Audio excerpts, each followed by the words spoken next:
What's going on, guys? Moderator here. In this video we'll be going over the Cleric. You heard it damn right, the fucking Cleric, a hybrid between the warrior and the healer.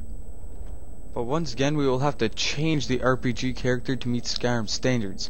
RPG wise, the Cleric is no more than a group healer who uses heavy armor, a shield, and a mace or sword.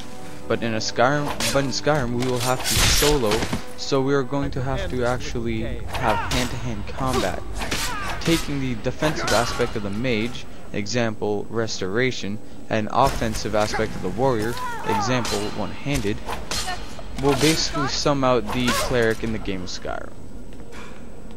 Now that we're on with our second part of our video, we'll be looking in restoration. Now you can go ahead and go all the way up the restoration tree here into expert restoration. That's as far as I go. You can go all the way up to master if you really want to. Go ahead and grab respite so you can spam power attacks. Regeneration for your holy shit. Regeneration for your healing spells. And you can go ahead and grab. Actually, that's pretty much it. Actually, for restoration. You can go ahead into alteration if you want to, unless you want to actually use real shields. I would go into alteration. So go ahead and go all the way up the tree into master alteration, and you pretty much want to grab stability as well, and don't grab mage armor. Grab magic resistance if mages in the game piss you off.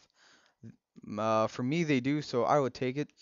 And don't take alteration dual casting, because you're just going to be using one-handeds. And that's pretty much it for the magic side of the Cleric. And then the rest is basically what a warrior would take. And which is basically, whoa, went over this. One-handeds. So you can go ahead and grab armsman. Don't go around the right side of the tree. Go basically down center, take fighting stance, critical charge, and paralyzing strike. That pretty much rounds up the one-handed side.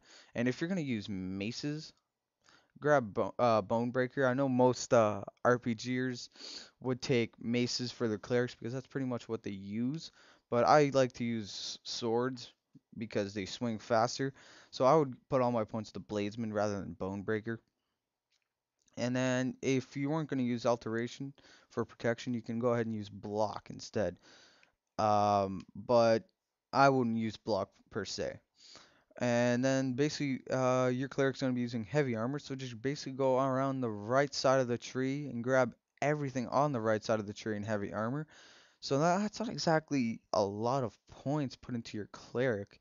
So if you really want to put more points into your character than that, you can go ahead and focus on like secondary things like smithing. That's what I would focus on, if anything. I would just basically go on the right through the right hand side of the tree here and grab everything so I can smith my own weapons and armor, grab my own dragon armor at one point. And that's pretty much it, guys. Stay tuned for my next video where we're actually going to go through the smithing. And that's pretty much it for this hybrid class, and I hope you guys liked it. Don't forget to rate and subscribe, and stay tuned for the next video where we'll be going up to Mastery Illusion Magic and showing you guys how to power level Illusion Magic all the way up to 100. Do you guys know what happened to the invisible Archmage Galadriel who decided to jump off the College of Winterhold? That's what I call fucking suicide. But do you know what? He fucking lived!